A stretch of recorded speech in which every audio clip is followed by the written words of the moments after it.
Welcome back to the Tree.Church Bible Study. My name is Chris Reed, and I'm the Director of Biblical Education. And I've had a couple weeks off where I've not been hosting. I've been able to be a part of the podcast, but thank you to Stacy and to Kelsey and Matthew who have stepped in to host the podcast, and absolutely loved the content that they've put together for this, and just super excited for the next season of the Tree.Church Bible Study.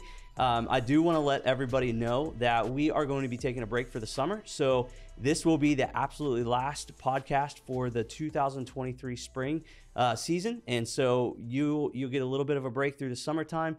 And that is for a couple different reasons. We're going to go to a different format when we come back in the fall.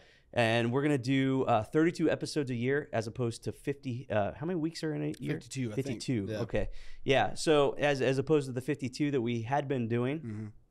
So just thinking about sustainability, also trying to get people scheduled through the summertime can be a difficult thing. But so we're going to go to a 32 week schedule. So you'll get 16 in the fall, 16 in the spring and summer. And so and that will be our release schedule coming up here in the future. So you can be looking forward to probably about September starting to see new episodes where we're going to pick back up with 1 Corinthians. So we're not quite finished with it yet. So, but we are going to call it quits for the summer, and we're wrapping up with a doozy today. Man, we got some really good topics to talk about today, and I'm super excited to get into it. But before we do, you know all of them. They've been here multiple times. But let me introduce our guest today. We got Miss Tiff. How you doing today? I'm doing great. We always call you Miss Tiff. This is actually Tiffany Faulk. So I'll give you your full name. You call me Miss Tiff, though. Is that ever like annoying to you that people call you Miss Tiff? No. You're so.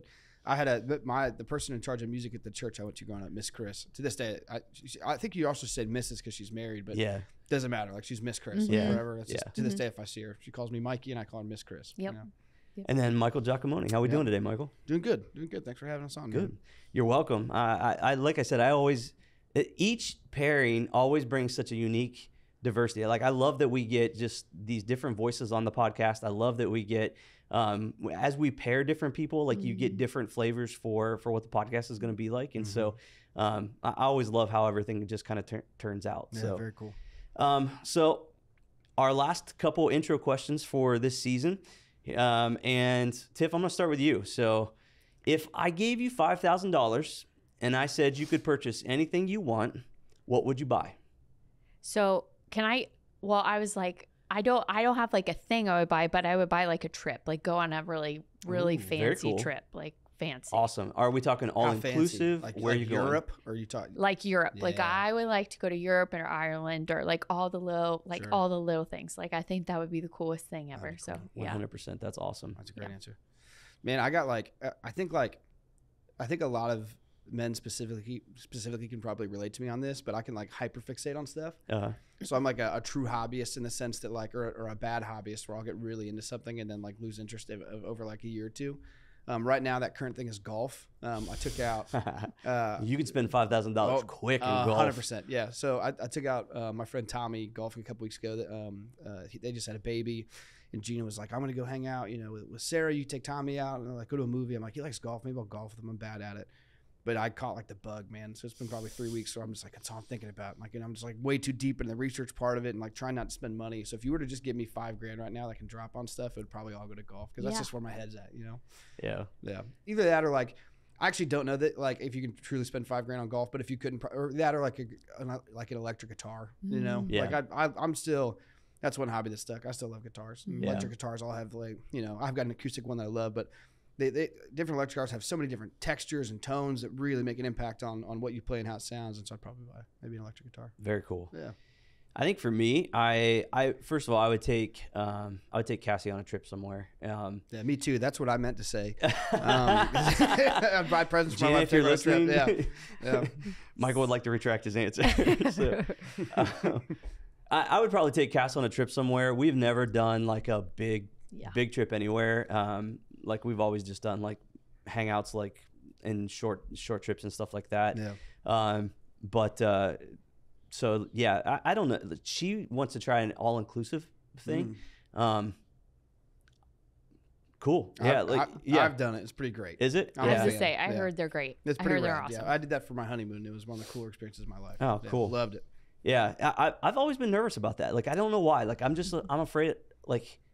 Yeah, I think it depends on the type of vacationer you are. Yeah. Like for me, I'm not a big. If I had like just like endless money, I'd go on 2 vacations a year. I'd go on one, let's say like a week long, a non-inclusive resort where you just have literally nothing to do. Okay. And that's what that is. It's like if you're down to just relax, like read a book on the beach, hang out in the pool, eat food, and that's it. That they're literally perfect. You just spoke to my desire for vacation. If that is your feeling for vacation, 100% do it. Okay. And it's pretty cost effective too. Like if you're talking about versus putting it together yourself when you count in food and you count in like everything else and lodging. That's pretty dope. And then if I could do like a second one that was more, we're going to go to Ireland or we're going to go do something where it's more of like an adventure, go to a state, go to Montana, a state I haven't been to or something cool like that. Yeah. You know, where you can actually go do more activities, but that's like, you know, I was going to say, I so want to travel to like, I want to see Europe and I want to see. Yeah. How cool would that be? I would love to see Italy and I would love to see like the Holy Land. Like those are places like I've never been and they're on my bucket list, but okay. Just a fun question to get us going. Yeah. Next question. What would you say you value more, the money to be able to buy what you want or the time to be able to do whatever you want? Tiff? I would say the time to do whatever I want. I know money is important, but I just would like just the time because I think you can make stuff work. I don't know. Yeah. That's my answer. No, I think it's a great answer. Yeah. Yeah, that's a super good question. I think in this season of my life, I'd say time. Yeah. I think that like maybe when I was younger, I would have said money because I had enough time. Like before I had kids. Yeah. I would have said, yeah, I'll take more money. Like I feel like where I've got enough time, you know, I've got enough to, you know, I don't feel now the season of my life I'm in between kids and work and just like, you know, friends and church and music and just like everything in between. It's like, well, some extra time would be pretty priceless at this point. Yeah. Yeah. Just to have like a couple more hours in the day, you know, it'd be pretty great. Yeah. I've always been a time person. Like, I would be poor and do what I wanted to do. Yeah. You know what I mean? Yeah, so like, that's kind of that's always been my mindset with things. And, but yeah, so that's just kind of how I've always thought about it, but just an interesting question. So yeah, super good. All right, well, let's jump into our passage today. We're looking at 1 Corinthians chapter 10, and we're going to go through actually 11:1 because it all just kind of flows together pretty well. Just to remind us kind of where we are with things, Paul has been, last week he was arguing for the right to be heard and to have authority in the lives of the church. So Paul was the one who actually planted the church in Corinth, and so they had, for lack of better terms, they had decided that there were more popular and more cool leaders that they could follow, and so they were going to try their hand at giving them a shot to lead them, and they were kind of rejecting Paul and what his thoughts were with things. So he has made his argument for like why he is a spiritual authority in their lives and why they should listen to him, and why what he has for them is beneficial. Because they're kind of walking down a path that's not healthy. They're walking away from unity. They're not living according to Christ's values. They're rather pursuing like the culture's values. And so he's trying to get them back on track. And so this is kind of what we're walking into today. It might feel like he's making a transition from that, but it really kind of all plays into now he's going to step into this place where he's like, so this is how you reflect Christ. Yeah. This is how you act in unity. This is how, so he's given instruction now. So, all right, so that's just a little bit of the recap. Let's jump into verse 1 and get going. I do not want you to be unaware, brothers and sisters, that our ancestors were all under the cloud and all passed through the sea, and all were baptized into Moses in the cloud and in the sea, and all ate the same spiritual food and all drank the same spiritual drink, for they drank from the spiritual rock that followed them, and the rock was Christ. Nevertheless, God was not pleased with most of them, and they were struck down in the wilderness. All right. Paul essentially comes into a history lesson. He's bringing back to mind these examples of what would be very core principles for an Israelite, for a Jewish person, because these were the main like salvation moments for the Hebrew people. And so God rescues the Israelites out of Egypt. He takes them through the Red Sea. This was a form of baptism. Baptism really came to represent that passing through the waters, the parting of the Red Sea. And then the cloud was really God's presence. And so like you get this idea of the Holy Spirit and baptism. And so Paul's saying like, you guys know that everybody experienced this, But then he says, but God was not pleased with everyone. As a matter of fact, most of them were struck down in the wilderness. Mm-hmm. And so like you get this place where everybody got to experience what God was doing, God's presence, God's blessing in their lives, but then not all of them pleased God. And so you get this idea of like everybody experienced what God was doing, everybody saw, everybody got the chance to experience the blessing and the provision that God had for them, but they really didn't get to experience the fullness of what God had for them in that season because of their disobedience, because of the way that they handled the situation. And so how have you seen the mentality of maybe seeking God for blessing? So like the typical thing in this whole wilderness process was a majority of it, and we're going to look at some of the examples here in these next passages, but the idea of they wanted to be comfortable, they wanted to be they wanted to experience the blessings of God, but they didn't necessarily want to obey God. Yeah. And so you get this kind of picture of like, hey, we can have the blessings of God, but and maybe I'm not explaining here best what I'm trying to say. They wanted to operate out of this place of they were okay, and this is what I'm trying to get at.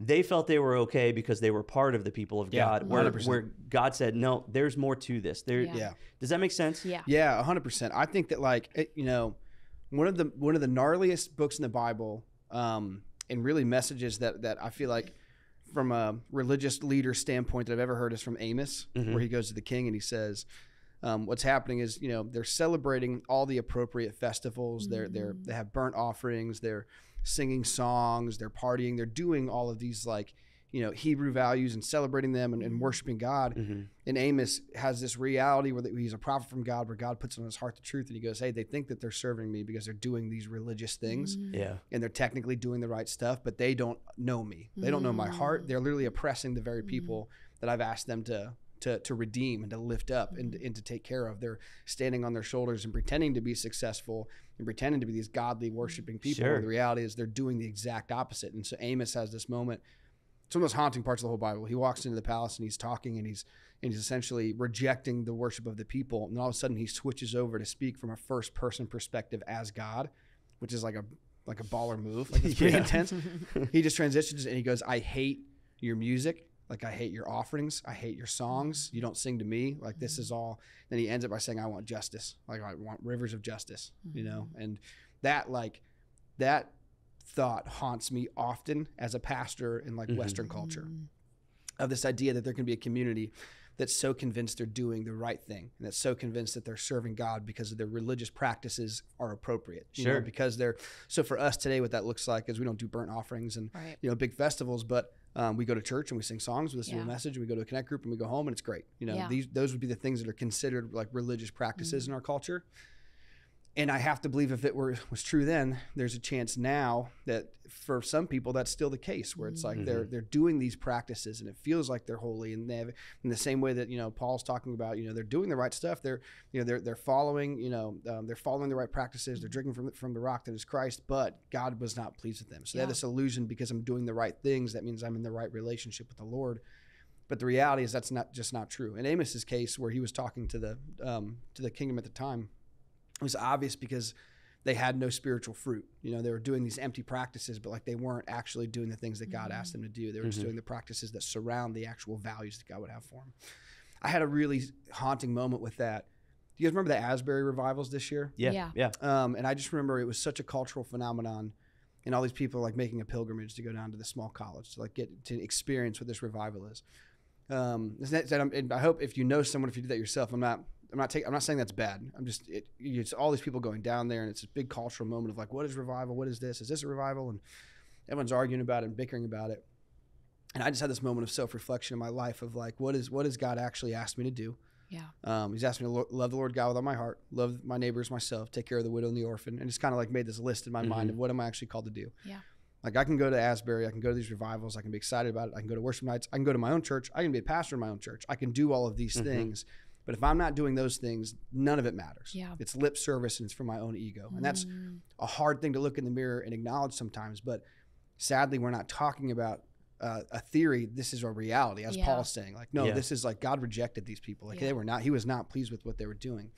And that's something that I think the American church, it's very easy to get lost in liturgy or religious tradition, but not actually do the stuff that God's asked you to do and not be in that meaningful relationship. But I'm not saying it's like so prevalent in the sense that everyone's doing it. I'm just saying it's something to be aware of as a possibility. Yeah.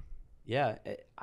I really think that we get in the mindset of like, because we're prosperous, because for most part, people are prosperous in this country, like, and that's not a bad thing, but we start to get this idea that prosperity equals blessing by God. And it is what you said, Michael. It's this idea of what God really wanted was faith. Well, what is faith? Faith is trust. What is trust? Trust leads to obedience. If you trust God, you do what he says. And what Paul's going to lay out for us coming down is that, okay, so if these people were technically in relationship with God, they were part of the broader picture of the people of God. They were Israelites. They were part of these families. They were traveling with the company of God, and Moses was leading them, and they were doing all of these things. They got to experience all of these momentous moments where God met with them and was with them and doing all this stuff. If trust was there, they would have not complain. And what we're going to see is they're going to complain. They're not going to obey God when he calls them to come into the promised land. And like, there's all these things where true faith and true trust of God isn't displayed. And so how do we in our lives and how do we balance that and be reflective about the fact that when we're pursuing God, there are practices that we need to do. And when we start doing those practices, we do see blessing.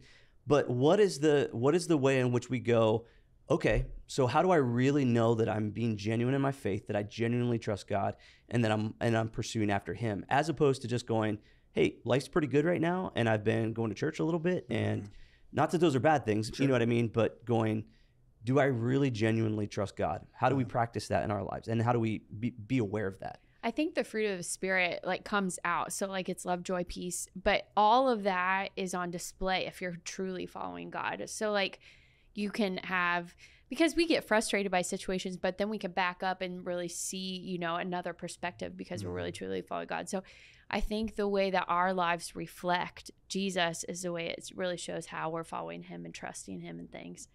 Yeah, super good. Yeah, I think in my life, anytime I feel really comfortable or feel like, man, I'm crushing it, or like I have, and the reality, sometimes you are. Sometimes like, no, I am tight with God, and I'm doing everything I can to have spiritual fruit. But a quick way to see how far you're willing to push that process is by addressing something that might be like an idol in your life, or like whether it be like a tradition in my mind or something that I hold really tight to that I care a lot about, but isn't necessarily from the Bible. And all of a sudden, if you start poking at that, and I get angry, and I start losing that spiritual fruit, and all of a sudden that it becomes clear to me of like, oh, my priority was God when it was convenient. Now that it's difficult, it's not as important to me. And that's one of those things, like a litmus test of where I'm at when I address those things that I find important to me. So that opening question of would you rather have time or would you rather have money? Because time is so valuable to me, I know that when I'm angry or frustrated or grumpy because somebody is imposing on my time, or because God is imposing on my time. Man, that's so good. Like, that's where I know, like, oh man, that's that moment where God comes in and convicts me and goes like, okay, so you say you trust God. Do you trust him with the most valuable resource that you have, your time? You know what I mean? And so like, that's the place where I'm constantly in reflection of like, okay, I got grumpy about this. Maybe something's amiss in my heart. You know what I mean? Maybe something's wrong. Good, Chris. And you said something, Tiff, that I think is so important that we recognize. You said, hey, there are moments where we get frustrated. There are moments where we have these reactions that are not godly, that are not like, but then you step back and the fruit of the Spirit can play out of that. I think that's such an important thing for us to remember, because I think we get in our heads like, we think true faith is I'm going to naturally react the way that God wants me to in the moment, all the time, and I'm not ever going to be frustrated. I'm not ever going to be, and I don't think that's what Paul is getting to. You know what I mean? It's after you've processed something, after you've gone through it, after you've had time to think about it, and And then you go, okay, this is what I know the Spirit's calling me to do this in this moment. Yeah. It's then that we have the choice of, do we have genuine faith in trusting God? Mm-hmm. You know what I mean? Like, because like you said, there are times where I react out of the moment and I'm like, that was dumb. Like, you know what I mean? Like that did not demonstrate faith or the fruit of the Spirit. And then I step back and apologize and you know what I mean? Or make amends or do whatever needs to be done in that moment. And I think that is where the true test of it comes is, okay, we've heard God speak. We know that what we didn't demonstrate. How do we handle the next steps? Right. You know what I mean? Right. Yeah, super good. Well, for me, I was just going to say really quick, this week, God has just challenged me. I just was going through some things with my mom, and he was like, I just need you to trust me in this, like, trust me. But trusting him in that means that I have to give it all to him, even if it's not answered the way I want it to be answered. And I remember texting my friend saying, I have to be honest, I'm really struggling. And she goes, that doesn't mean you're not trusting God. That means that you're a human being and you're having a hard day, and that's okay. Yeah. And she even said, she like sent me a text like, Jesus wept with his friends. And I was like, that is so true. Like that's really where it is we trust God. We know God's going to take care of it, but we also know bad things happen because we're in this broken world. And that's the hard part, because you're like, okay, God, I still trust you, even if you say no, or even if you say, wait a minute, but that's the hard part you are in sometimes. So yeah.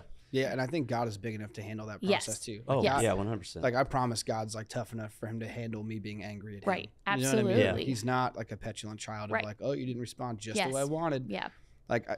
I've had a release in my life to be like, God, I'm really angry right now. I'm angry at the way that I'm angry at you. I'm confused with you. Like I don't understand. You know, my trust is wavering. Like I don't see it.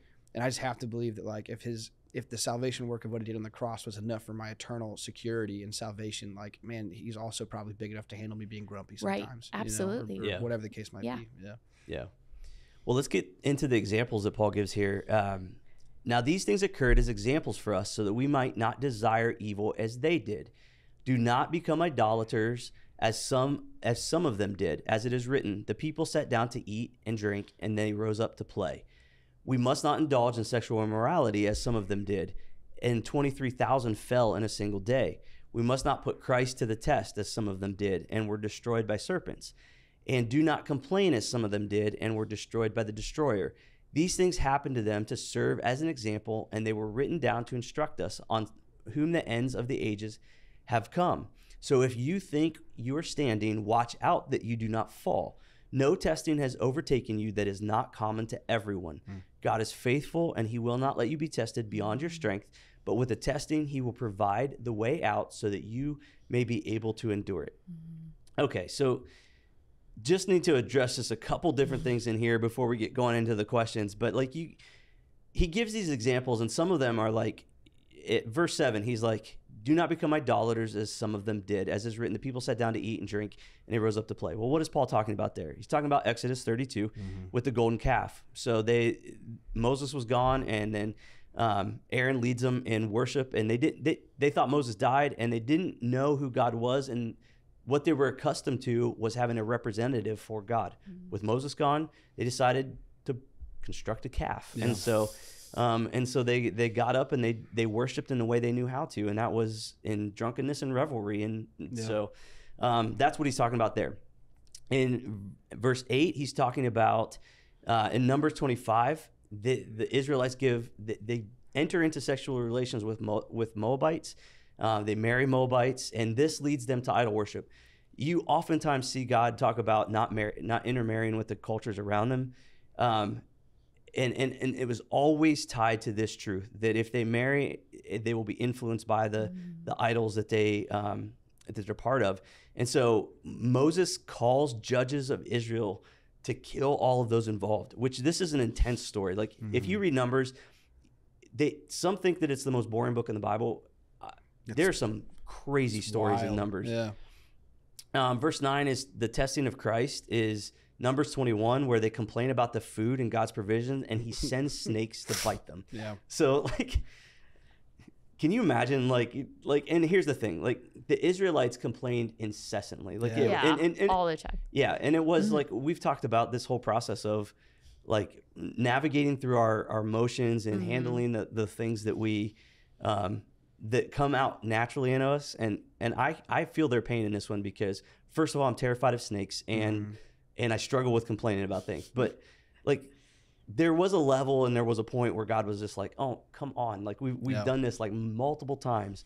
So verse 10 is the complaint. This is where they rebel against God to go into the promised land.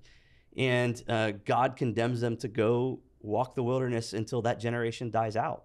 And that's out of Numbers 14. And so you get these examples that Paul says, hey, like, it's a real thing. Like the people that experience God's presence, the people that experience the blessing of God and his provision, the people that have seen all of these miraculous things, God providing the manna, God providing the quail, God giving them water when they needed it. Right. All of these things, they still fell into temptation and they still struggled and they still became complacent. And so, yeah, which is so wild because you think when you have that many firsthand accounts that you would be buttoned up. And that always blows my mind of just like, man, if I saw like a sea part, I'd probably like be a little more mindful of the reality. You know what I mean? Yeah. But yeah. But then again, we can say the same thing about our own life. I've seen the generosity of God every day. It's easy for me to forget about it. You know? Yeah. It really is easy to judge them and be like, but I think Paul's point here is these things all stand as a warning to us so that we can be aware. Yeah. And so that we don't become complacent or grow in spiritual pride where we think, hey man, we're killing it right now. Yeah. Why does Paul see those things though as such a danger to the church and to believers? Why is he addressing it in Corinth, and why is it important for us to be aware of those things showing up in our lives? Yeah. I think that complacency, spiritual pride, it's not always that necessarily is the thing that destroys you, but it oftentimes leads to the thing that does. Yeah. So for me, complacency in my relationship and not being disciplined in the way that God has asked me to be, spiritual pride and thinking that you know that I might not, I can rely on my own strength rather than the incredible things that God has done for me and will continue to do for me. It's those places where it's like, man, that's a mentality that won't by itself kill you, but it just leads to things that all of a sudden you find yourself in a life that you have no control of, because that is the reality. Like all of us have, and if you haven't yet, I promise you will. You're gonna experience things in life that are just out of your control and that you have nothing else. And then you run to God, and it's one of those things of like, man, what would my quality of life look like if I did this the whole time? If I wasn't just complacent and then in tragedy I run. Or if even moments of celebration or just times of boredom in my life, if even those times I was so reliant on what God is, what he promised, what he asked me to do, how much better would my quality of life be? Because I really do think that's the desire of God's heart. It's not necessarily to have a bunch of puppets running around doing his bidding. I think he desires us to have the best life possible. And I think that only comes with submitting to him and being in the spirit. Go ahead, Tiff. Well, I was just going to say, I think you miss people too. So if you're having spiritual pride and you think you're better than things and even better than people, you miss people that God's asked you to minister to or love because you've just, you're like, no, I'm better than you, which is so easy to do sometimes. Yeah. Yeah. And I think it's really hard.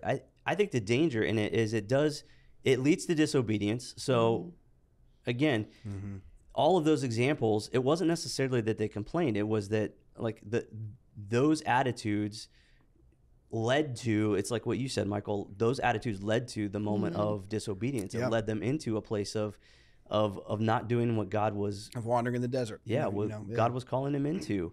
And so the hard part of this is like, it seems to be a surprise to the Corinthians. It seemed to be a surprise to the Israelites, even in examples that their attitudes were leading them down a path that God didn't have for them. Are there signs that we can be aware of? Are there things that we can look to and go, hey, we might be becoming complacent here, or we might be growing in our pride and just being able to do, whether it be like in the practices that we do, or hey, I've been killing it this last month. You know what I mean? I'm okay. Tiff? I was going to say, I think it has to be a heart check too. Like for me, if I am becoming complacent, maybe in my quiet time, I'm like quick to get angry about things, quick to be annoyed by my son Brantley. Like if he asks me, I'm like, oh my gosh, what is wrong with you? And I have to recheck and be like, wait a second, I haven't spent time with God. I'm just getting in this easy going groove. And so for me, I just know that like those reaction, like my reaction to things where I might be upset about something that would normally not bother me that much. So yeah, I think so much of it's just evaluating the spiritual fruit in your life, of recognizing like, okay, where's my patience? Where's my kindness? Where's my joy? Where's, you know, and if I don't have those things, it's like, well, I'm not in the presence of God right now, or I become complacent in that. So that's like, you know, which is easy to not do that when life, like I said, when life isn't super hard, it's easy just to be like, yeah, I'm fine. And then all of a sudden things get tough. I'm like, boy, am I not? Like, was I not ready for this moment? So like, I try to continually, as often as I can, take those measures of like, what does the spiritual fruit look like in my life? And if it's not bad or good, if it's just like, well, I'm just like vibing, I'm just figuring it out, then like, man, chances are that it's not only bad, it's terrible. It's like, cause it's just non-existent, because I'm not being, you know, and it might not be obvious to me in my life right now because nothing traumatic is happening in the moment, but man, am I not going to be equipped when something is, you know? So just taking those evaluations in your life in those quiet moments of like, what does the fruit look like in my life? Am I being patient with people? Do I have a lot of tolerance for people who look differently and act differently and think differently? Or am I snapped to judge people? Do I feel, you know, So Paul seems to think that these things acted as tests, or the way he explains it is that these moments were tests of their faith, of their trust of God. Peter says it that all of the trials that the Christians were facing in their time period, the persecutions, like temptation, all of these things seem to act as tests to test the genuineness of their faith. What do you guys think? Like we hear the phrase that James says, God doesn't tempt us, but do you think that God tests us? I think so. I think God gives us things to see if we're going to trust him. Like, I think he's going to give you something and say, are you going to trust me in this? Are you going to take the next step? Because the more you take the next step, the more you'll trust him with the next step, even if you feel, you know, scared. But I know for me, I've had lots of situations in my life where I'm like, okay, if I do this, it's going to be really hard, but I can do it with God and hand in hand. So I think he does. Yeah, I think that God, I mean, if you ask someone like Job, he'd probably say, yeah. You know what I mean? Like, So like true. yeah, God's pretty good at that. At that. I think that it's hard for me sometimes to wrap my head around the thought of God conjuring up a situation to make you uncomfortable in a way that's going to hurt you, or in a way that's going to, but what I do believe unapologetically is that God allows us to live in the consequences of sin, which can mean a lot of things, you know, death, you know, cancer, sickness, you know, just violence, like awful things. And God seems very comfortable in allowing us to experience the consequence of those things. And I think that it does test us. And I think that those things do, you know, it's just like, it's hard to understand beauty if you haven't first understood pain. You know what I mean? It's like, I've had those moments in my life of legitimate, like, celebration and elation because I know what suffering looks like. I have context and I have that.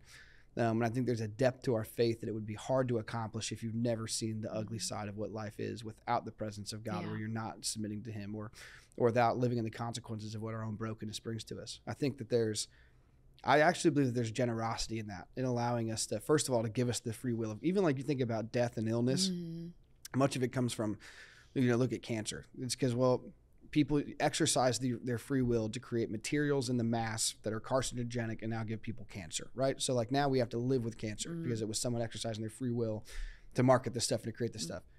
And so everything you can tie of all these evil things, you can always bring it back to, let's because of someone else's sin, because of this person's sin, because of my own sin, all this stuff. I think it's the generosity of the Father to allow us to experience that pain, because it's the generosity of him to give us the free will to begin with, to exercise and have a life where we're free to worship him or not. And the genuine joy that I found in my life of going through the difficulty and going through the challenge and feeling the supernatural peace that comes from being in the presence of the Father. And one day being with him for eternity with no sickness and no death and no sin. I think that to me is generosity. So like I said, you know, the testing part, you know, it is a test. Yeah. Sometimes it's hard to call it that, but it is, you know, and I think he allows it. And Paul kind of hits the nail on the head. People said, I think, a little wrong all the time of like, God will never give you something that you can't handle. That's kind of the misquote of this. the reality is God's going to give you stuff consistently that you can't handle, but in his spirit, you can rely, you can rely on him to give you every tool and resource necessary to combat these things, to be able to live a life that honors him, even up to your very own, demise of this lifetime, knowing that we get eternity with him. Yeah. I want to explore that here. Like, I want to explore that idea more. Yeah. But I wanted to speak into the idea of God testing us. You mentioned something, Michael, saying like God doesn't toy with us. Like, I don't think that God testing us and allowing us to be tried in our faith.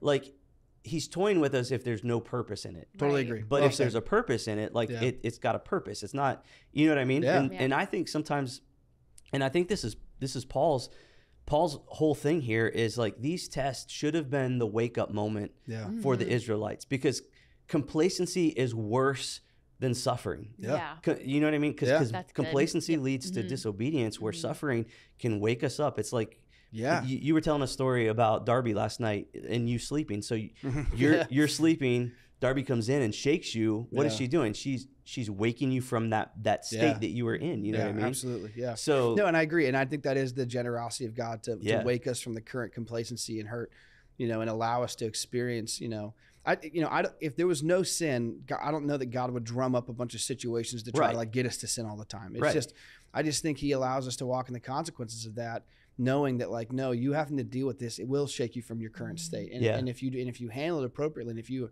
if your decision is to come closer to me and rush into my arms rather than the arms of the world, there's so much fit. And that's where it's easy for me to call that generosity, because there's so much satisfaction in that moment. It's still tough, but there's a lot of satisfaction in it, And I think we have a tendency or propensity as human beings to want to grow complacent. I mean, I see it in my life. Like, we want to hit the status quo and we want to just kind of float there. And we don't want to do anything to kind of disturb that. And God comes along and says, hey, and he may not be the one who causes the suffering, but he takes moments of life where we do experience those consequences and goes, can I bring up a really cool example of that? Yeah, go ahead. So you and I are both like kind of in the mess of calorie counting. I don't know. Are you still doing that? All year. Yeah. So I'm in it too. And what's wild is your body can be profoundly overweight, but your body doesn't know that. If you're in a calorie, in some senses that it does, but calorie is basically a volume of energy you take, to stay alive. Just by if you sat in a chair all day, you're still burning, depending on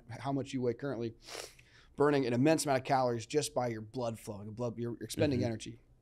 And you can go above and beyond that by working out, by running, by lifting weights. We know where the case might be. You're all burning calories, right? What's interesting is that like your body, even if you're overweight, you could be morbidly obese, you still want the appropriate amount of calories to stay where you are. So if you cut those calories back, even if you're having 5,000 calories today, which is an exorbitant amount, if you were to cut it back to 4,500, you're still eating way too much, but your body still panics because your body wants to meet its baseline. It's like, less means I could be dying. Less means there's not enough food. And there's something literally in the of how we're built, scientifically, that we want the status quo feels safe. There's something about it. There's a comfort in it. It's why, this is also kind of interesting with music. Pop music is popular because you get a dopamine hit when you can guess what's going to happen next and it lands it.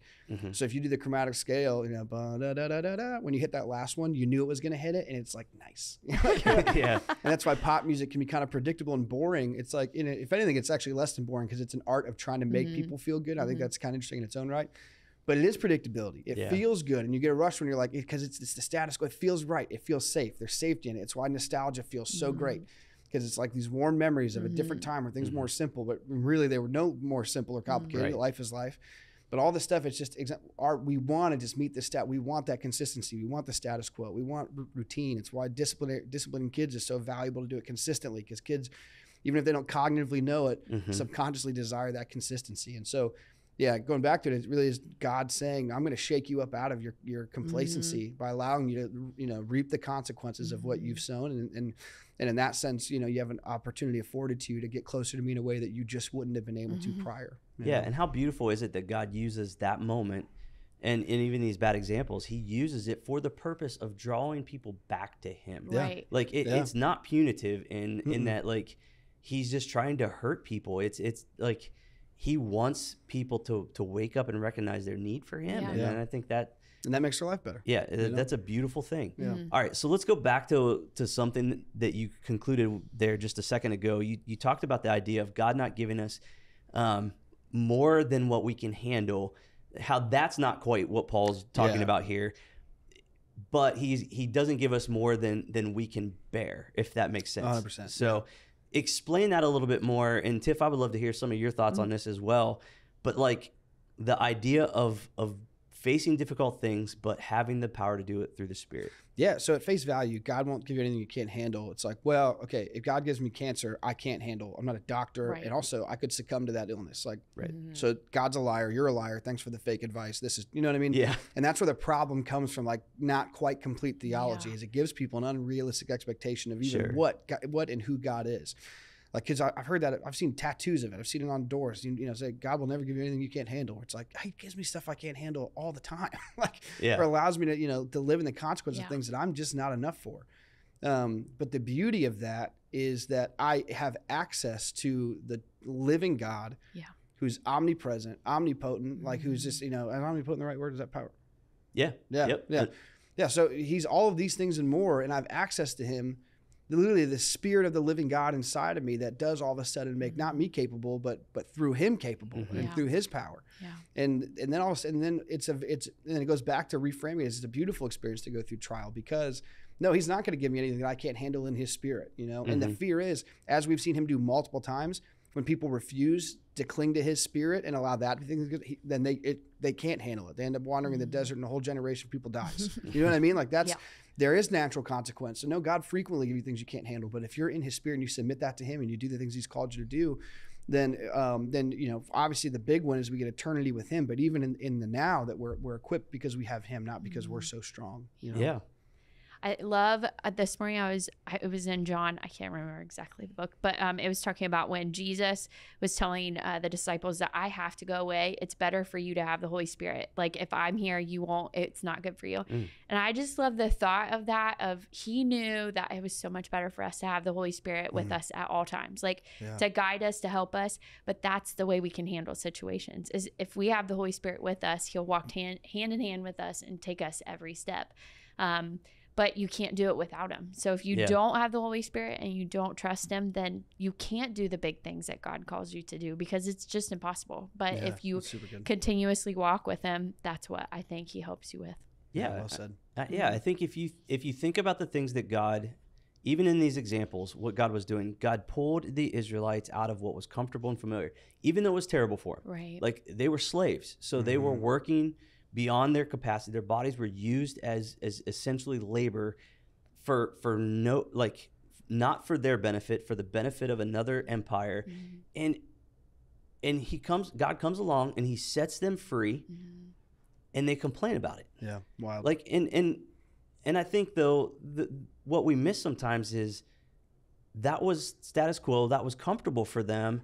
And so going out of that was a step where a lot of fear, a lot of uncertainty, a lot of even the things that they failed at here, like where was their food going to come from? How were they going to get across the Red Sea? Yeah. How were they going to conquer these nations in the Promised Land that were bigger than them? Right. Like everything that God asked them to do was a challenge, was beyond their exactly what you said, was beyond them, but God's continual promise and God's continual call to them was exactly what you guys both said. No, look to me. And I think in our lives, like the things that God's going to call you to are scary, and that's okay. That's normal. Yeah.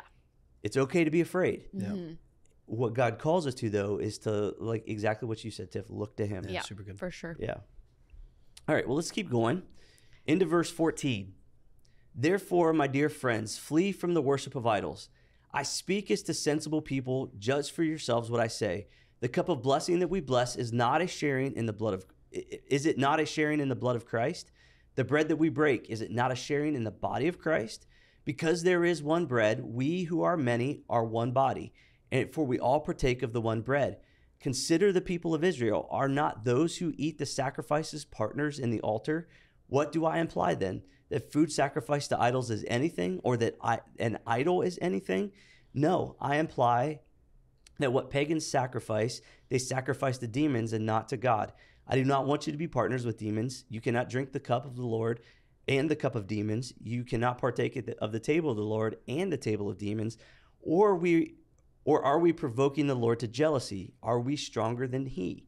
So you get a lot of familiarity here. Back in chapter 6, he says, flee from sexual immorality. And now he says, flee from idol worship. And these two seem to be, for Paul, for the Bible and Bible in general, these two get tied together, sexual immorality and idol worship. And so Paul is coming to this place and he's going, just as sharing the bed unites two into one, Paul is saying that sharing the Christian table unites the church together to each other and to Christ. So before we get to the uniqueness in sharing in communion, what in general, like thinking about like the whole idea of eating a meal together, of being in community with someone, why is that important? Period. Like in that practice of, even if it wasn't this ceremonial kind of thing that we get with communion, even the fact that they were in community together, what makes that so important in the fact that of what Paul's addressing here? Yeah, I think first and foremost, I think in the word we see the value of it exemplified time and time again. The amount of times that Jesus sat at tables with people and ministered, like Zacchaeus is one of my favorite stories, where he goes into Zacchaeus' home and he sits at a table with him. And we don't know the conversation, but we know that Zacchaeus is in the presence of the one true God, and he throws his hands in the air and he says, I'm changing everything. I'm going to fix. So we see the value of the table in regards to the ministry of people being together and being in that community. But even like from an individual standpoint, like outside of what the Bible says, what I've experienced in my life, I remember being a kid and being so baffled by my parents. Like when I got together and to hang out with my friends, we were going to play games. We were going to play a video game. We're going to go outside and play. Someone brought a new toy, a new cool thing. We're going to read comics. Like it was all very action oriented of what we were doing together. And even as I got older, as a teenager, it became like, well, now we'll play cards and now we'll play board games. And I remember my parents, when I was little, I was just like, you just sit there and talk? Like, that's so boring. Like, what's wrong with you? Like, that's the most boring thing I've ever seen in my life. I remember them saying, oh, these people are going to come over. I'm like, are you just going to sit there and talk all night? Jeez, that's so dull. And now I'm at this age where like, that's literally my favorite thing. I love hanging out. That's exactly what like adult friendship looks like, is you get together and you eat food and you hang out and you talk, or you might watch a movie or something if you know. But like really easy friendships are ones that conversation is easy, and it builds you up and it edifies you and it makes you feel good and you learn new things, hopefully. And if you're hanging out with the same 10 people, then, you know, shake it up, you know, meet some new ones, and so you can learn new things and stretch yourselves. But that's the beauty of that communion with each other, is it just makes life better. Like when people talk about their favorite moments in life, it's oftentimes that it's a good meal shared among friends where you laugh together and you tell stories and you learn new things. And it's such an example of why community is important and the value that it brings in life, you know? Yeah. I was going to say too, if you think about just not staying at the table, but like if you're in a connect group, like I think that's the important of the community. Like that's your group of friends that you're talking about Jesus with, and you're encouraging each other and helping each other. So yeah, I think that could be too. Yeah. And so even thinking through like the idea of marriage would be the small version of it. When they talk about uniting two together, like in marriage, there's this idea of relationship and intimacy, and doing those things, like you said, connect group and sitting down at a meal with someone. It's those moments that create the bonds and the partnerships, and those moments have influence on our lives, right? Right. Yeah. Like would you say that your friendships in those moments are influencing your life? Yeah. The amount of times that like, I don't want to like offend any pastor or teacher, but if we're talking about like legit substantial life change, I'd say on average, more of it has happened at like dinner table or house conversations than in hearing a sermon. You know what I mean? Because there's something about like sharing stories. Like, yeah. But you know what I mean? Like there's oftentimes that I hear a sermon, I'm challenged and like, oh, that's, you know, that's great. Like that's good stuff. Like I need to apply that to my life. But there's something about the power of relationship by being in proximity to someone and seeing the life change on their face and them telling you how it's made their life better and different and what the Lord's doing in their heart. That's so hard to run from, and it's so personalized, and it gives there even more intimate space for the Spirit of God to move in that conversation where you get to ask questions and you get to even give pushback. I'm like, what about this? And all of a sudden you have this depth of understanding that's really hard to emulate outside of a one-on-one conversation. Yeah. The amount of times I've had legit life change just from being in community with people is probably too much to count. In the same way, community can be a detriment. Like if it's not healthy community, it can wreck you. Like the perversion of community is one where you make each other worse. You make each other angry, and you get together and you gossip and you talk trash on stuff, and then you leave and you get this temporal feeling of feeling good. Like, aren't we cool and everyone else like sucks? You know, like it can kind of be satisfying, but it doesn't make your life better. You know? Yeah. Yeah. Now think about it in the context of what Paul's getting at. Like the community that they share based on who Jesus was. And so it brings the uniqueness of communion into it. So maybe for somebody who doesn't understand or know, what is the significance of the communion table within the Christian church? Like what is communion, and why is it so important in not only just uniting us together, but uniting us to who Christ is and what Christ has done? Common cause, yeah. So that's us celebrating that Jesus died on the cross for our sins. And so we're coming together as, a Christian faith, and we're taking his blood, not real blood, and his bread and breaking it. But it's signifying, we're saying, God, just take our sins, and then we're just honoring him in it. And so I think it's such a cool thing that we get to do, just to honor God and remember what he truly did for us on the cross. Yeah. Do you believe that it actually transforms when you eat it? Oh man, how can you ask me that question right now? Yeah, maybe I should on a podcast. There's like a legit movement of in my mind, that's always a very Catholic belief, but I've seen multiple Protestant Christian leaders talk about the transformative property that they believe in it. Okay, so which is new to me. Like I've never considered that as a viable possibility. I'm going to do this as quickly as I possibly can. Okay. I'm going to try to address this idea. So there's thought in many theological circles that the body and blood, or the wine or juice and the bread, when it's blessed and prayed over, actually becomes the body and blood of Christ. Mm-hmm. So like the physical manifestation of the body and blood of Christ in that moment. So this is very popular in very sacramental churches, where you experience grace through this physical manifestation of grace. So it has nothing to do with like your life or your change or anything like that. You're experiencing grace because you are partaking in the actual body and blood of Jesus. And so this is the idea of, and I would say that is an extreme version of sacramentalism, or at least what it's intended or should be. I think there is this idea, there is a level of, and I loved how Pastor Matthew taught this with baptism. Mm-hmm. There is something unique in the physical act of going under the water and coming back up. Right. So the physical act of it is unique, and it's powerful. We are bodies. We live in a physical presence. So yes, there's this. Super good. But it's also a representation of something spiritual going on. So it's not just, it's meant to stir reaction and action in our lives, if that makes sense. Yeah, sure. So when we partake of it's more physical than just eating bread and drinking wine, but maybe not as physical as literally the miracle of it transforming to human flesh in your esophagus. Yes. Sure. I would say it's still bread and wine. And then there are various versions of this. So like think of it on degrees. If you think it's just a symbol, there's that's one end of the spectrum. Yeah. On the other end of the spectrum is it becomes human flesh and human blood. You know what I mean? So like, which is way more metal. Like way more metal. Way more metal. Like I hope one day I go to heaven and God's like, that's exactly what it is. And I'm like, here it is. Well, and honestly, I don't think that's true, but it could be like, that'd be cool. The way they talked about it was so offensive to people. I mean, like it was off-putting to first century people in the societies around them, because it should be. It's an insane thought. They said they eat flesh and they drink blood when they're in their gatherings together. And so that's even when Jesus kind of called a shot. I think it's John chapter 6. Where he's like if you participate in the flesh and blood, and everyone's like, I'm out, and everyone leaves. Like, it's weird, dude. Yeah. And so like this is like kind of asinine to our minds as 21st century modern science people, you know what I mean?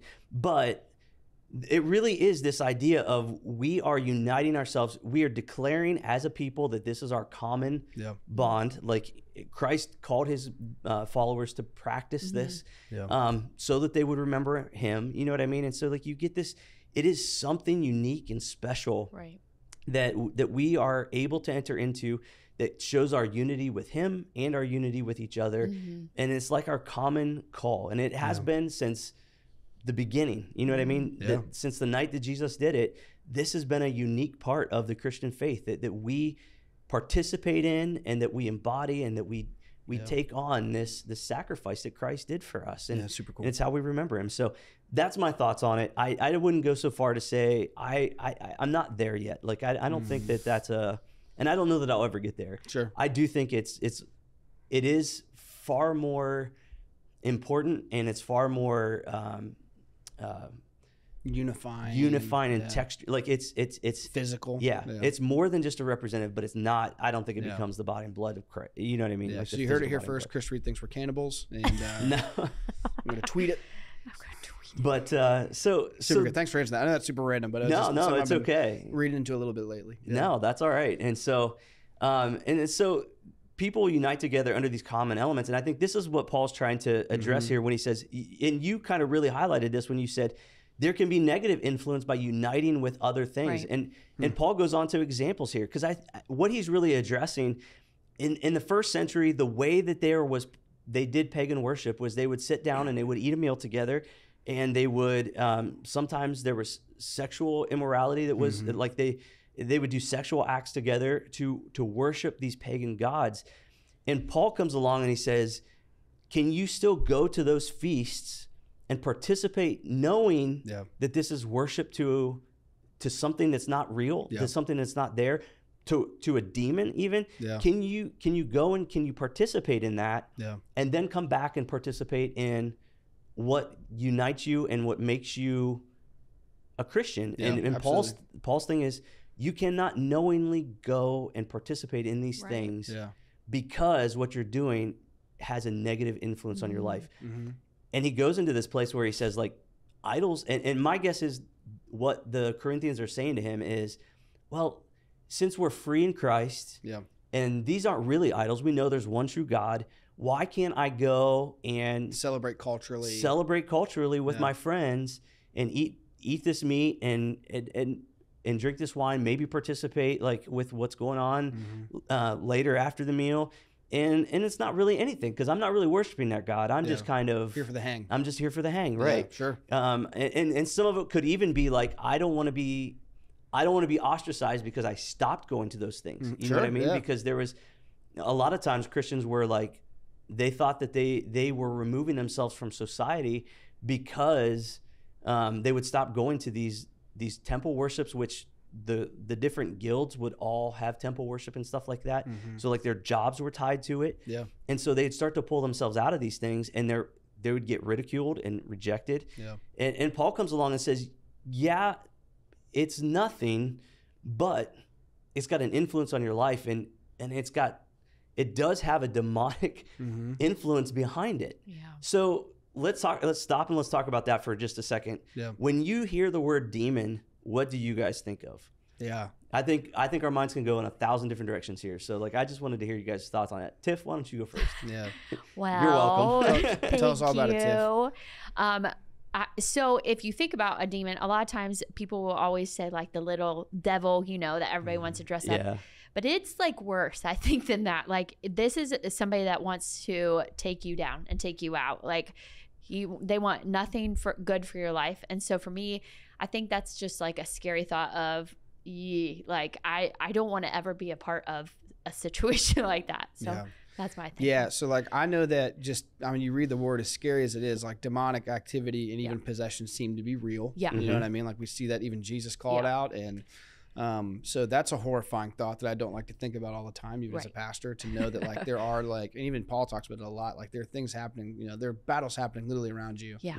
Minute by minute. I've got like some wild stories from being a young person, that I can even tell, where it's like, I've seen a couple, really crazy things, but when I think of a demon in a nutshell, I think of a force, a spiritual force beyond that what we can see, that is actively seeking to hurt us and destroy us and impose their will on us and to pull us away from the from the presence of God. That's like, I think in a nutshell, that's what I think.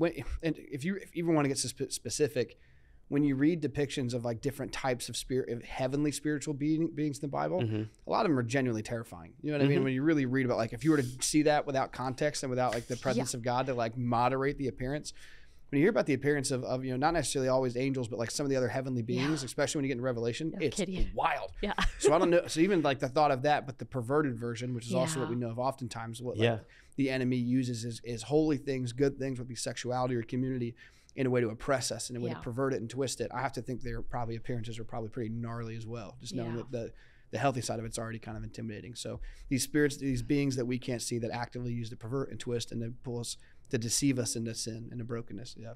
So do you think, I'm going to jump some questions here. Some questions here.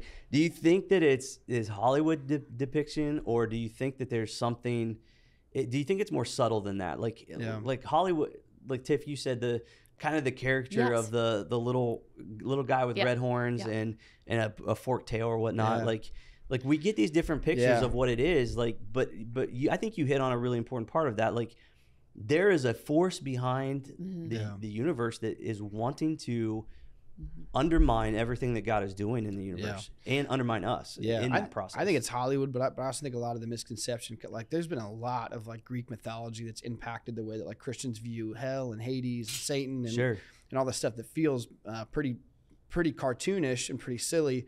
So the reality of it, I think, is deeper. And like I said, I don't know enough about that aspect of the faith to be able to call it and say, well, this is where, like, I haven't read Revelation enough to give you a vivid picture, and I don't even know enough about Revelation to know what's specific and what's like, not allegory, but you know what I mean? But what I do know is that it's a very real thing, and that their purpose is to pull us farther away. And I think Hollywood, scary movies, all this stuff is painted just probably a different picture than what the reality is. Yeah. And that's even a diverse thing. I've seen horror movies in Hollywood where demons present themselves as like a guy in a suit. You know what I mean? Where it's like different. So I can't tell you confidently what the reality is. I've experienced small things in my own life, but I just know what the function is behind it more than I do the cultural expectation. And I think we experience the function of it more than we do.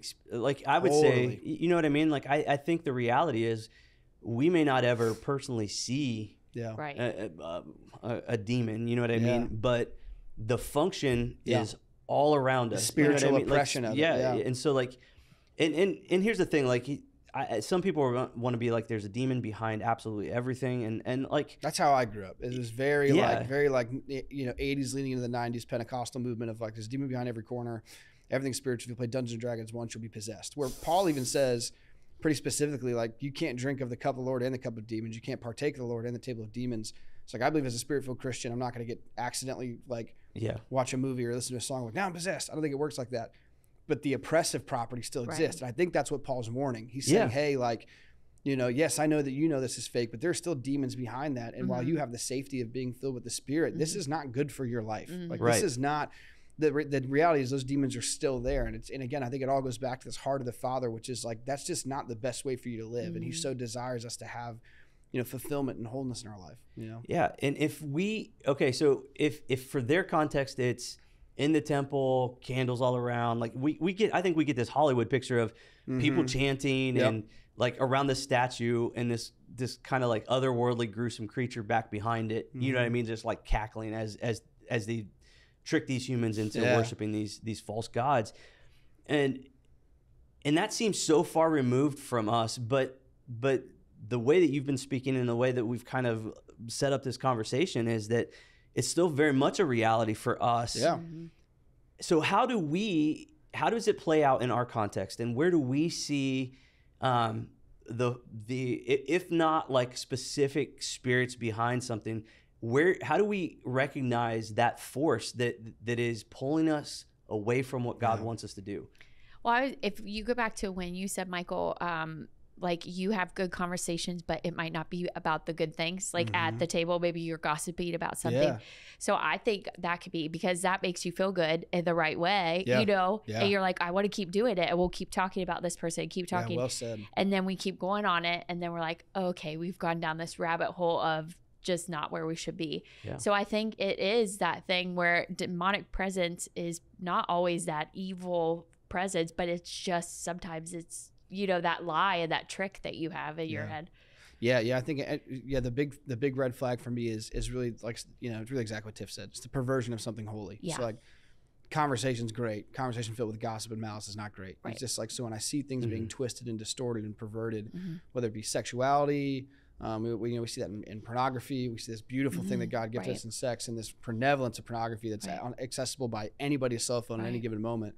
Like that to me is a demonic force. Right. Like I said, I'm not in it enough to know, like, is there a demon in your room while you're watching pornography? Is there a demon in your room while you're gossiping? I don't know, but I do know that those oppressive forces exist, and I think that's where it comes from, is the twisting, the perversion of the beautiful things that God's given us. Yeah, and it is that, like, the idol part of this really shows up in a lot of different ways. Tiff, you said gossiping. Why do we gossip? We gossip because we find satisfaction. Feels Right. good. You know, it feels Yeah. good. So what is that? That's the idol of self. Like Right. we're gonna disobey God to the place of our comfort. You know what I Right. mean? And so like I think those things show up in our lives in so many different ways, and in the small things Yeah. and in the big things, like Yeah. that we struggle with, that we fight with, and so it's and I think that's where Hollywood does us a disservice. Is I think demonic presence, you think of people in black robes and candles and this very intricate thing, but I think it's actually like far more casual. Yeah. Of like yeah. those forces are there, and just because it might not be like I'm playing with a Ouija board at 2 a.m. after I just watched a movie, you know what I mean? A scary movie. Like it's not going to be as on the nose of that for your average person, but I think let's just say that is that. You know what I mean? Sure, Like, 100%. It can definitely be that too, but it's not just that. So I think that's where people sometimes have their guard down because they have this expectation of like a romantic perception of like, that's what this spiritual practice looks like. But the reality, like Tiff said, it could be gossiping at a dinner table where it's like that oppression is just as prevalent. You know what I mean? Yeah. And, you can still see it in those moments too. And I'll tell you the book that I really, really love that really captures like the subtlety of the way that we are tempted, the way that the demonic things behind the universe are pulling us away from God. The way that the Screw Tape letters depict this. Oh yeah, like, well said. It's like such a good. Like I remember reading that for the first time and being like, yes, absolutely. If you're a Christian, you need to read the Screw Tape letters. It'll change your life. Yeah, because and it's written by C.S. Lewis. He writes it from the perspective of demons tempting humans, and the subtlety, the end goals that they're trying to is just like eye opening to think about the ways that our everyday lives are infiltrated by this constant pull away from God. Do you know that Oh Hello's album, Dear Wormwood, is a concept record off of Screw Tape letters? Just this idea. Unbelievable. Yeah. Oh man, incredible. There's an album Tiff where it's this like kind of Christian folk band. It's a concept album all about the Screw Tape letters of these demons writing letters to each other, trying to like plot the downfall of Christianity. It's called Dear Wormwood. It's really good. Yeah. Dear. And also the music rips too. Music's really good. Really good. Yeah. You gotta remind yourself, if you read it, you have to remember things are flip flopped. So this is a demon writing to another demon trying to tempt humans. So they flip things around. Yeah, it's not a guide of what to do. Yeah. So all right. Good. Any other thoughts on demons, guys? No. I thought you were gonna say like This Present Darkness when you said a book, or like like a Frank Peretti book. I was like, I can't disagree more. That stuff scared the crap. I'll tell you what, some of the most entertaining reading that I've done this year. So Frank Peretti stuff. It's good. I just read it when I was like 8, and it was scared the heck out of me, man. Yeah. What I love about so let's take a second to talk about that. What I love about those books is it's a little pointed for me. I think it falls in that like might be a little too romanticized. Yeah.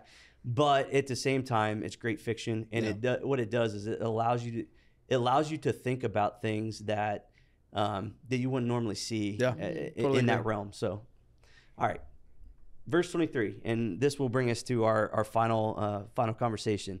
All things are lawful, but not all things are beneficial. All things are lawful, but not all things build up. If you're reading along on the screen, make sure you notice that again he is revisiting their statement of all things are lawful. This is what the Corinthians said to Paul, and Paul is once again telling them, but not all things are beneficial. So verse 23 is a repeat of what he's already said in chapter 6. So eat whatever is sold in the meat market. Picking up in verse 24. Do not seek your own advantage, but that of others. Eat whatever is sold in the meat market without raising any question on the ground of conscience. For the earth and its fullness are the Lord's. If a believer invites you to a meal and you are disposed to go, eat whatever is set before you without raising any question on the ground of conscience. But if someone says to you, this has been offered in sacrifice, then do not eat it, out of consideration for the one who informed you and for the sake of conscience. I mean the other's conscience, not your own. For why should my liberty be subject to the judgment of someone else's conscience? If I partake with thankfulness, why should I be denounced because of that for which I give thanks? So whether you eat or drink or whatever you do everything for the glory of God. Give no offense to Jews or Greeks or to the church of God. Just as I try to please everyone in everything I do, not seeking my own advantage, but that of many, so that they may be saved. Be imitators of me as I am of Christ. All right. So I would say that these are fairly, in the modern church, these are fairly popular verses talking about Christian liberty. Yeah, for sure. And so what I don't want to do is I don't want to say that that's not what this is about, because it is what it's about. But at the same time, I think we've lost the fact that this is in the context of Paul has already said, if you knowingly eat meat sacrificed to idols, then you're offending your conscience and you're uniting with a pagan god. Yeah. And then he goes on and says, but if you don't know, if you buy meat in the market and nobody says, hey, this was sacrificed at the temple, or if you're going to a friend's house and you sit down and they just serve you meat and nobody talks about it and you don't know, go for it. Yeah. You know what's so wild is even understanding culturally. So I have friends today that are Jewish, and the volume of rules that they live by is wild.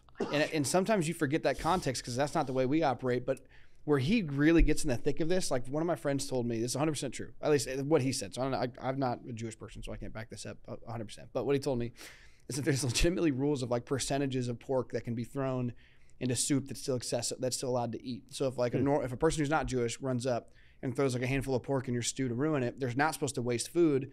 They're also not supposed to eat pork. So it's like, what do I do? Do we waste the food? They're both sinful. Do we eat pork? And so there's like a rule. It's like a 10% rule. So some Jews will then use that as a loophole to put 10% pork, of pork into the overall. So they can kind of, like the king's of loopholes, because there's so many rules in this. Like always trying to find ways around to do.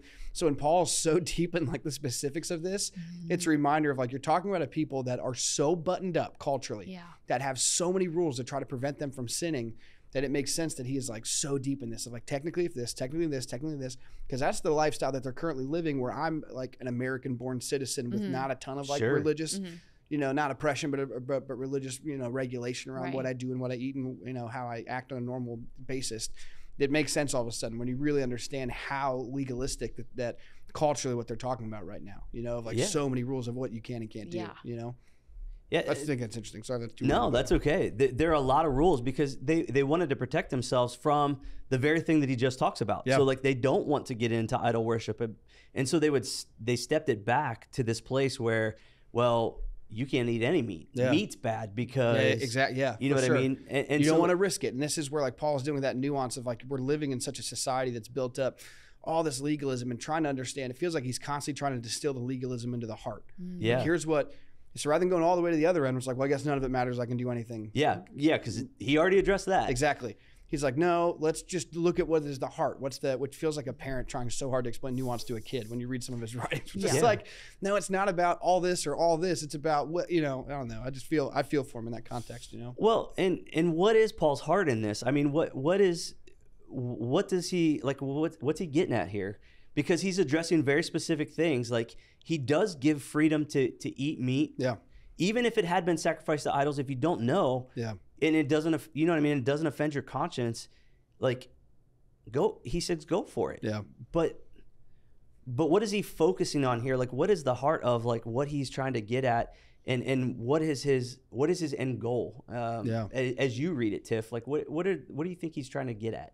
Well, I think for me, I don't know if this is right, but I was just thinking like if you were at somebody's table and not to offend everybody, like there, be like, oh, I can't eat this. Are you sure this isn't sacrifice? And then you would make somebody feel bad. Like, and then people might not hear your, like everything you have, talk about God. That's such a good example too. Yeah. Because I think that's so easy to do in those things, but I don't know. Yeah. Well, no, I mean, we feel that I feel that as an American Christian all the time. So I have a lot of family and friends who I love that live a life very different than me, that speak with like, I had a family member come to church recently on Easter and they got saved and it was great. And they walked up to Matt and just dropped the F-bomb in front of him within like 30 seconds of talking to him. Stone cold, just like made me, cry and like laced with profanity. It's one of those things that if I were to be legalistic and be like, I don't participate in language like that, get out. You know what I mean? Or I'm not going to be in community with you because I don't want to be in community with someone or like, where it's like, I do think it's really trying to understand the heart of what Jesus has for us. So like, and I think that's what Paul is endlessly trying to get people to understand of like, let's really look at what we're supposed to do. What is the calling here? you know, if you can handle it in your conscience, cool. I'm not trying to give you a bunch of fake rules around it because that's the culture that they're kind of exiting. You know what I mean? Mm-hmm. Yeah. And I think you guys both really hit on it really well. Paul's heart is the unity of the church Mm-hmm. and drawing people's hearts to God. Yeah. And so like you get this place where Paul's like, and I heard this analogy, and I don't remember where I heard this story, but I've heard it a couple times. So I did not make this up. This is the story I'm borrowing from somebody that I don't remember where I got it from. But so it's this idea of this pastor and these two, a deacon and an elder. They travel over to England. So it's American pastor, American elder, American deacon, and they travel over to England, and they get to this pastor's house who's hosting them, and this pastor brings them in, invites them into his study, and they're all sitting around, and the pastor takes this bottle of dark liquid out and starts offering it around, and they recognize it as a whiskey bottle, and they're like, the deacon is like, no, and the elder was like, no, and then the pastor's like, I'll take a glass. And so he takes a glass, and the host was really excited to be able to share this thing with them. And then same thing happens, it passes around cigars. And again, the elder and the deacon were like, no, I can't do that. And then the pastor was like, sure. And so so the pastor sits there and enjoys, and the host is happy to give, like excited to give them something of value, like, because he values these things. Yeah. And so they leave, and the elder and the deacon are like, Pastor, how could you drink whiskey and smoke a cigar? And the pastor goes, somebody had to act like a Christian in there. Yeah. And so like, sure, yeah. And so like, I've heard this story multiple times, and I'm like, okay, so funny, this is what Paul's talking about here. Yeah. Like it's the example that you gave, Tiff. And so it's like this idea of how can we not offend each other? Yeah. But he does give leeway for, like, if your conscience is sensitive to this, 100%, be aware of it. And if you are in a place where you know somebody's conscience is sensitive to it, avoid it. Right. Why? Yeah. Because in the end, we don't want to cause unnecessary offense with people. Yeah, 100%. Yeah, that's super good. So in our setting, I kind of hit on two of them that are pretty popular these days. Sure, yeah. Do you guys have any other examples or ways that you see that this kind of plays out in modern day? Like, maybe it's not meat sacrificed to idols, but what are the things that we do this? I mean, it's in the same spirit of that when talking about alcohol. But I went to my wife is Puerto Rican, so like, you know. Her dad is like from Puerto Rico. Her grandfather, her uncles, they all recently he moved back to Ohio actually, which is great. We're excited to have him around. But for a big chunk of her life, he lived in Puerto Rico. You know, their culture is just a little different. You know, when they celebrate, Americans, we have a lot of bars that like people who they'll go out and hang out in bars and drink and have, you know, that's their social life. And in Puerto Rico, they all have to, like, there's certain people whose houses that they cook food. And so we're going to TT someone's house tonight because she cooks, so they're gonna go cook, and they play dominoes and they drink a lot of alcohol and they hang out, and that's more culturally normative than going to a bar. Like, I didn't see any bars when I was out. I saw some clubs, but like no bars in Puerto Rico. They go into homes and they eat food and they drink and they celebrate. And like every time I went to somebody's house, I was there for like a week. Every night I went to someone else's house who like cooks and who, you know, and every time that like Puerto Rican moonshine is just stocks high, like popping off. You know what I mean? People really. Because it's easy to make and there's not a lot of government regulation, and it's like, you know, and it's cheap. Like, you know, the cost of, like, if you were to actually go buy bourbon in Puerto Rico would be really expensive, right? And everyone in his house always wanted me to drink some of it. Every single house we went into, because I just thought it was so funny. You know, they just see this, like, you know, pasty white guy compared to them. Like, oh, let's see if you can handle this, you know? And every house I went into, I had this decision to make of like, I don't know if this was made right. I don't know. This could hurt me. I don't know what's in this.